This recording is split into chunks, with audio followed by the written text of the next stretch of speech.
welcome back everybody. Ryan here again. So you can see behind me, we got the 94 Freightliner FLD back to the house here with no injuries, fatalities, or any other catastrophes. So that's always a plus in these situations. So I had to do a couple different things to get it back here. It wasn't too far away. So I had a buddy of mine, we was just gonna take one of my tractors down there and push it or tow it back and all this other stuff. And you know, on my ever quest, I guess you could say, to not pay anybody to do things, that was kind of the plan. But then I decided, I called a local towing company that has wreckers, big truck wreckers, and they quoted me like 250 bucks. And I figured, yeah, 250 bucks, it just ain't really worth messing with. I mean, I had to do some prep work, which I'll show you here in a minute, before they came down and all that. We did have one brake that was locked up, but we got it broke loose somewhat quickly. So anyways, do a little walk around here, show you what I did to get this thing back here, relatively easy, and then kind of talk about where we're at as far as plans and some numbers and stuff like this on this thing. All right, so you'll notice here that the wheels are off of the first drive axle. Actually, they came up, they were all flat. The ones on this side actually weren't, I don't even think they had probably hold air. The other side had like almost brand new tires, but like I said, they're 2012 tires. So I mean, here in the US, if DOT was to be smart enough to check and look at the dates on them, you know, and a lot of times with them being that old, they will like come apart, you know, with their dry rot and stuff. So I just, I thought it'd be, instead of messing around with tires, trying to air up tires, I just jacked up the axle from the pumpkin there, wrapped the chain around it, and knocked all 4 tires off, stuck a bolt back on the drum just in case. I know probably they're most likely going to be a fight to the death to get those off, but just in case, you never know. So put a bolt on those to hold them on.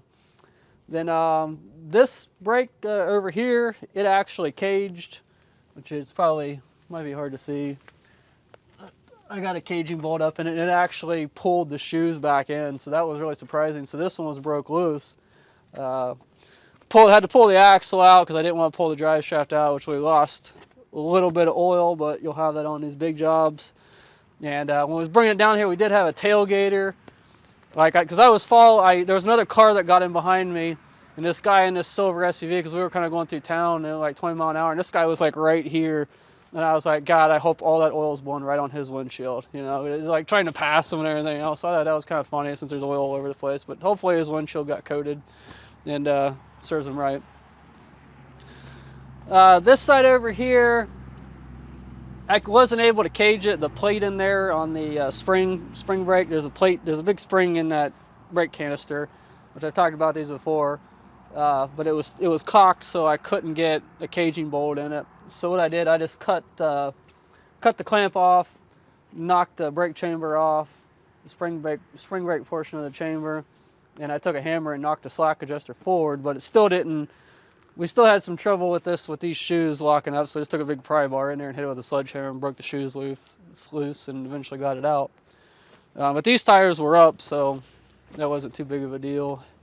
I got that cat head. I think that's a 3406 cat head, 3406 C15, the 3406E can't talk, C15 cat head.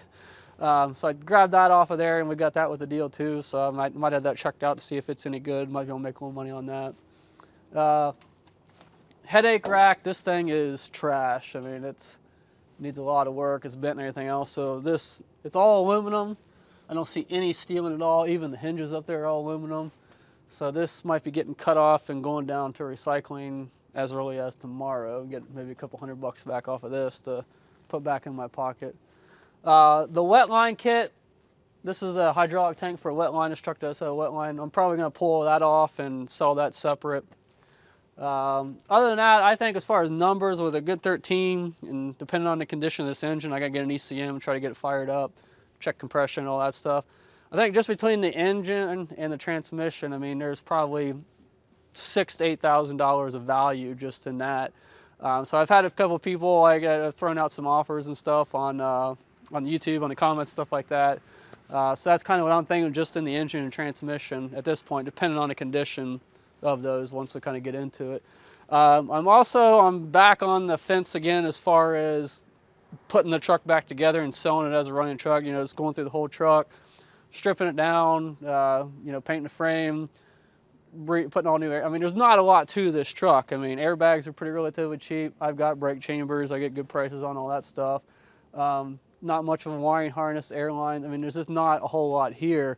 So we're gonna have to do a real thorough evaluation, get some prices, and see how much, you know, it costs me to get it back on the road. Maybe even doing an end frame overhaul on it. I mean, for these N14s, this is a, I can't remember the CPL on this. I think it's a 1571 CPL. So it has the one-piece pistons. So the end frame kits for these are relatively cheap, like $1,500 to $2,000 for an end frame kit. So that's a possibility as well. And I worked on these when I was in vocational school in high school. These N14s, 855s, C series, and all that. That was kind of my forte back then. So they're pretty, know a little bit about the engines, and they're pretty easy to work on. So that's kind of where we're at right now, guys. Kind of answer some questions out there and kind of what's on my mind with it. So I'm going to kind of hold tight on it right now. So I know I've had some people, I got returned a couple phone calls. I've had a couple people call me and I haven't returned their calls yet. But yeah, I'm going to kind of sit on it, go through it, and really make a, you know, a numbers decision. What's the best way to go with this thing, and as far as time wise as well. But I would like to see it back on the road. I mean, it is a halfway. I mean, it's a shame that it sat that long. I think the last license plate sticker on the front was 2013, so it's basically been sitting for at least 7-8 years, roughly, give or take. But it'd be nice to see it back on the road again. And like I said, they're a simple truck. You know, no emissions, no E-log on this either, since it's been a 94. So, but that's pretty much it right now, guys, for this topic. Like I said, I just want to answer those questions and all that. We had quite a few, you know, comments and views on the last video, so we figured we would do a follow-up, and we'll probably be doing, as we go through this, there'll be a lot more videos to follow on this also. So again, thanks for watching, guys. Thanks for all the support. Subscribe if you're new, if you haven't already. Like the video, and hit the bell for the updates. So again, thanks for all the support. Thanks for watching. We'll see you next time.